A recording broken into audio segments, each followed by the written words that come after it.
कोई सरकार अगर चीजें बाजार में लग जाएगी तो कोई ना कोई खरीदने आ ही जाएगा। सब कुछ बेचना चाहती है सरकार, और ये सरकार बनी रही तो हो सकता है सब कुछ बेच करके सरकार को भी आउटसोर्स करके छोड़ के चले जाए। इसलिए हम सब लोगों को सावधान रहना है। मुझे खुशी है इस बात की कि जनमादी पार्टी सोशलिस्ट का आज अपना कार्यालय हो गया है, लखनऊ राजधानी में कार्यालय हो गया। ये शुरुआत है, और थोड़ा बहुत अगर सहयोग और भारतीय जनता पार्टी ने बेईमानी न की होती तो आपका लखनऊ में तो नहीं, दिल्ली में घर परमानेंट हो गया होता है। लेकिन भारतीय जनता पार्टी ने बेईमानी की, बड़े पैमाने पर लोगों के ठप्पा लगा दिया। पैसे लेकर के वोट खरीदने का काम भारतीय जनता पार्टी ने किया। चंदौली लोकसभा में बड़ी संख्या में भारतीय जनता पार्टी के समर्थकों ने वोट लेने के लिए लोगों के हाथ पर, उंगली पर स्याही लगा दी। बताओ, ये वही बात है। इसलिए हमें आपको सबको मिलकर के सावधान रहना पड़ेगा। वोटर लिस्ट भी ठीक रखनी पड़ेगी, और समय पर जब वोट पड़ेगा उसके लिए भी ध्यान देना पड़ेगा। बड़े पैमाने पे बैलेट वोटिंग होने जा रही है, उस पर भी ध्यान देना पड़ेगा। मुझे उम्मीद है कि जहां आपको दिल्ली में परमानेंट घर मिल जाता, लखनऊ में परमानेंट अभी आपकी किराए पे कार्यालय है, यहां सरकार बनाइए, परमानेंट कार्यालय पाइए। और सम्राट पृथ्वीराज चौहान जी के बारे में मैंने कहा है क्योंकि मैं कन्नौज से आता हूं, उनका इतिहास मैंने बहुत पढ़ा है, सबने इतिहास पढ़ा है। ऐसे कम सम्राट होते हैं, उनको सम्मान नहीं दिया गया है। समाजवादी लोगों ने हमेशा आपके समर्थन में कहा है कि अगर उनके सम्मान में हमें कोई बड़े स्थान पे, कन्नौज में तो करेंगे सम्राट पृथ्वीराज चौहान जी का सम्मान। अगर हमें ये पूर्वांचल समाजवादी एक्सप्रेसवे पे कहीं भी सम्मान करना पड़ेगा, उनकी प्रतिमा लगा करके, उनका म्यूजियम बना करके, या उनके इतिहास की जानकारी देने का काम करना पड़ेगा, तो हम समाजवादी लोग जरूर करने का काम करेंगे, जिससे कि जो खोया हुआ है इतिहास, खोया हुआ सम्मान वापस दिलाने का काम समाजवादी लोग करेंगे। एक एक करके पूछिए। बात ये निकल के आई है कि जो आपका और आरएलडी का जो गठबंधन है उसकी सीटें लगभग तय हो चुकी है। 40 मांगी थी, 32 दी गई है। दिवाली का बता दें तो हम क्यों बताएं आपको? क्योंकि अगर आप हमारे मित्र हैं, हम आपको बता देंगे। लेकिन मुश्किल है ना, आपके माध्यम से भारतीय जनता पार्टी जान जाएगी, इसलिए अभी नहीं बताएंगे। कांग्रेस का भी गठबंधन में आ रही, जिस तरीके से प्रियंका और जयंत की मुलाकात हुई लगभग 1 घंटे, तो क्या कांग्रेस भी आ रही? अगर किसी रेस्टोरेंट में हम किसी से मिलने की कोई बात हुई? हाँ, ठीक बात है, भूल गया था मैं। और मैं फ्लाइट से निकलूं, बात कुछ और कह दूं तो? देखिए सर, रेस्टोरेंट में मिलने के बाद एक साथ जाना दिल्ली, कुछ तो दर्शाता है। और अभी जो हम मिला है उसके लिए क्या दर्शाता है? एक न्यूज एजेंसी से बात करते हुए मुख्यमंत्री योगी आदित्यनाथ ने कहा है कि अगर पार्टी उनको कहेगी तो वो कहीं से भी चुनाव लड़ने को तैयार है। मुख्य विपक्षी दल आप हैं कि आप लड़ेंगे चुनाव? आप बाबा मुखर्जी जी को चुनाव नहीं लड़ना चाहिए, वो जा रहे हैं। आप अपना जाने वाले से क्या लेना देना? आप चुनाव लड़ेंगे? समाजवादी पार्टी ने तय किया है और समाजवादी पार्टी तय करेगी, और मैदान में चुनाव जब होगा तो चुनाव में होंगे मैदान में। ये क्या बात हुई? आप क्या कह रहे हो?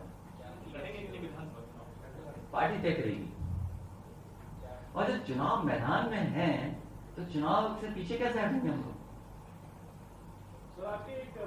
क्योंकि जैसे ही हाँ कहूँ बस क्षेत्र पूछोगे, उस समय पर बताएंगे।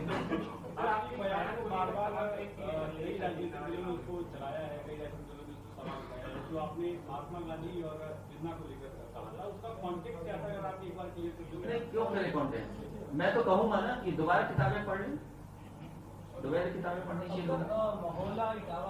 और सबसे बड़ा सवाल ये है कि भारतीय जनता पार्टी ये बताए, क्योंकि हम लोग गोमती के किनारे बैठे हैं, जब डिफेंस एक्सपो लगा था तो इसी गोमती किनारे को सजाया गया था, सुंदर बनाया गया था, इसकी साफ सफाई की गई थी, फौज को दिखाने के लिए, जो इन्वेस्टर है उनको दिखाने के लिए हवाई जहाज, हेलीकॉप्टर, रोइंग, न जाने क्या क्या पानी की चीजें, बोट्स डाली गई थी। वो इन्वेस्टमेंट कहां है? वो इन्वेस्टमेंट कब आएगा? और यहीं पर सबसे बड़ा एक इन्वेस्टमेंट मीट हुई थी, जिसमें न जाने कितने लाख करोड़ का ये कहा गया था कि इन्वेस्टमेंट आने वाला है, एमओयू हुआ है। आखिरकार कितने लोगों को नौकरी मिली, कितने को रोजगार मिला, कौन सा कारखाना लग गया? कम से कम बताएं। और मुझे उम्मीद है कि बड़ी तैयारी के साथ आजमगढ़ जाया जा रहा है, वो इन्वेस्टमेंट से कौन सा कारखाना लगा है वहां, ये बताएं। और पिछले 4.5 साल में कम से कम आजमगढ़ की जनता को, उत्तर प्रदेश की जनता को ये बताकर के आएंगे कि क्या विकास किया है उन्होंने। और आप तो लखनऊ में रहते हैं, पत्रकार साथी, लखनऊ का विकास बता दो। जो स्टेशन समाजवादियों ने बनाई वही स्टेशन है, कोई नई स्टेशन नहीं बनी मेट्रो की। जहां तक मेट्रो जाती है मेट्रो वहीं से लौट आती है। तो सर महोला इटावा में मुख्यमंत्री आज जा रहे हैं एक जेल का उद्घाटन करने के लिए। महोला बहुत समाजवादियों का पुराना गढ़ रहा है। रंग बदलना, नाम बदलना, शिलान्यास का शिलान्यास करना, उद्घाटन का उद्घाटन करना, उसी सीरीज में एक और हो रहा है काम जो समाजवादियों का है, उसी का उद्घाटन होने जा रहा है। ये बहुत ही बेहतरीन जेल है, आरसीसी की बनी हुई है। इटावा की जेल छोटी पड़ गई थी, इसलिए बड़ी जेल बनाई गई थी। अच्छा है जेल देख करके आ रहे मुख्यमंत्री, ये अच्छा करना है।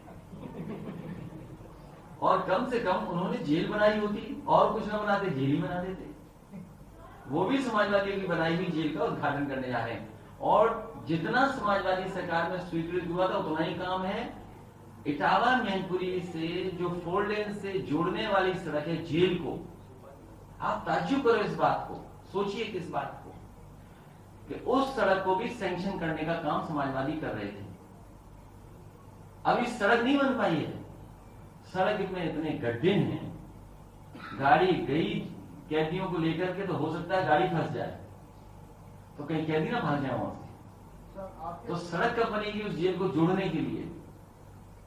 सर आपके सहयोगी हैं ओम प्रकाश राजभर, उन्होंने 2 दिन पहले मुख्तार अंसारी से मुलाकात की और ये भी कह रहे हैं कि वो अपनी पार्टी को टिकट नहीं दे सकते। आपका कितना समर्थन रहेगा इस बात? ओम प्रकाश राजभर जी की पार्टी के साथ गठबंधन है, अभी टिकटों की जानकारी आपको नहीं है। वो ये कह रहे हैं कि वो मुख्तार अंसारी को अपनी पार्टी से लगा देंगे। पूरा सम्मान होगा। ये सरकार जा रही है, कल है बड़ा कार्यक्रम है। एक चीज और निकल कर आ रही, लगातार जब से राम मंदिर बातें हुई है, लगातार एक बयान बीजेपी की तरफ से, मुख्यमंत्री की तरफ से दिया जा रहा है कि जो लोग पहले गोली चलवाए थे अब वो कार सेवा करते हुए नजर आएंगे, अब मत्था टेकते हुए नजर आ रहे हैं। मेरा आपसे निवेदन है कि अगली बार मुख्यमंत्री जी मिले तो उनसे निवेदन करना कि पिछली सरकार में समाजवादी लोग उनके आवास में एक सबसे अच्छा मंदिर बना के आए, कम से कम उसके दर्शन आपको करा दें। और मुखर्जी ने उससे अच्छा मंदिर कहीं देखा हो तो बता दें। और बिना नक्शे के मंदिर पास किया, मैं बनाया वहां। ग्रामीण स्तर में श्रम कार्ड बनाया जा रहा है, गांव सबसे ज्यादा ग्रामीण बनाया जा रहा है, उसको बैंक से लिंक किया जा रहा है और बताया जा रहा है कि चुनाव आएगा 1-2 महीने, उसमें 2 किसानों का या ग्रामीणों में पैसा बांट करके वोट खरीदने का। आपके वॉलंटियर, आप लोग इससे निपटने के लिए क्या प्लान बनाएंगे? मैं धन्यवाद देता हूं आपको, अगर ये जानकारी दी है तो इस पर जरूर विचार करेंगे। और भारतीय जनता पार्टी चुनाव से पहले कुछ भी कर सकती है।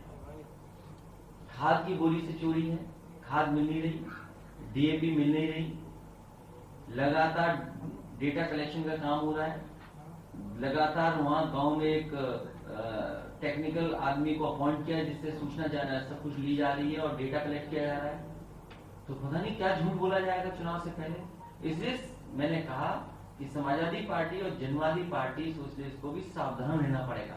ये तो भुक्तभोगी हैं, इन्होंने खुद देखा अपनी आंखों से कि लोगों की उंगली पर स्याही लगा दी गई कि तुमने वोट डाल दिया। रात में ही हजारों वोट ऐसे हुए, हजारों लोगों को, सोचिए 40,000 लोगों का वोट नहीं पड़ पाया, स्याही उनकी उंगली पर पहली लगा दी। तो जो आप कह रहे हो बात, उससे हम लोगों को सावधान रहना पड़ेगा, उसकी भी तैयारी करनी पड़ेगी। सर लोक भवन और विधानसभा के आसपास किलेबंदी जैसा माहौल रहता है, बहुत पुलिस रहती है, उसके बावजूद भी आज एक युवक ने उन्नाव से आत्मदाह कर दिया, 30% वो जल भी गया है।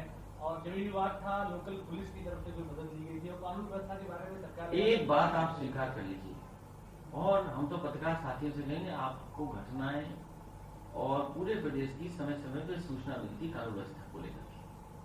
इतनी खराब कानून व्यवस्था कभी उत्तर प्रदेश में नहीं हुई जैसी आज है।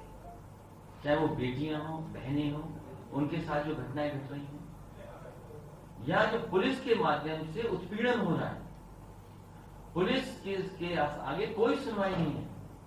और इसी तरह कस्टोडियल डेथ सबसे ज्यादा उत्तर प्रदेश में हुई है। नेशनल ह्यूमन राइट कमीशन ने सबसे ज्यादा नोटिस उत्तर प्रदेश को दी है। और इस तरह की घटना, चाहे मुख्यमंत्री कार्यालय हो, मुख्यमंत्री का ऑफिस हो, लोग न्याय के लिए आत्मदाही हैं।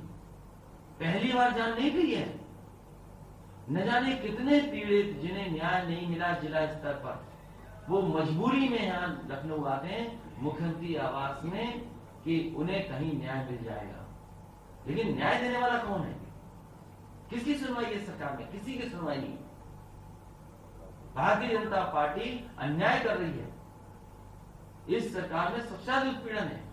और अगर आप ज्यादा देर खबर चला दोगे तो हो सकता है आप ही मुकदमा दर्ज हो जाए। जैसे ही आप खबर चलाओगे 5 मिनट के बाद आपको खबर गिरानी पड़ेगी।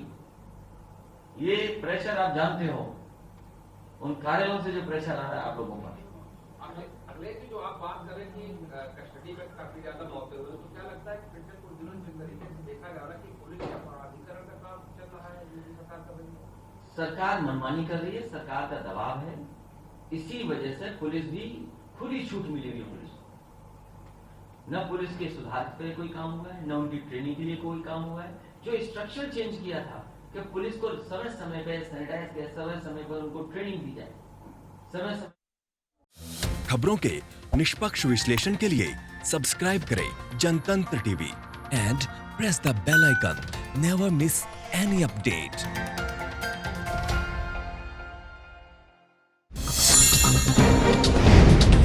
डाउनलोड कीजिए जनतंत्र टीवी ऐप को, जो कि अवेलेबल है गूगल प्ले और ऐप स्टोर पर। अधिक जानकारी के लिए अभी डाउनलोड करें।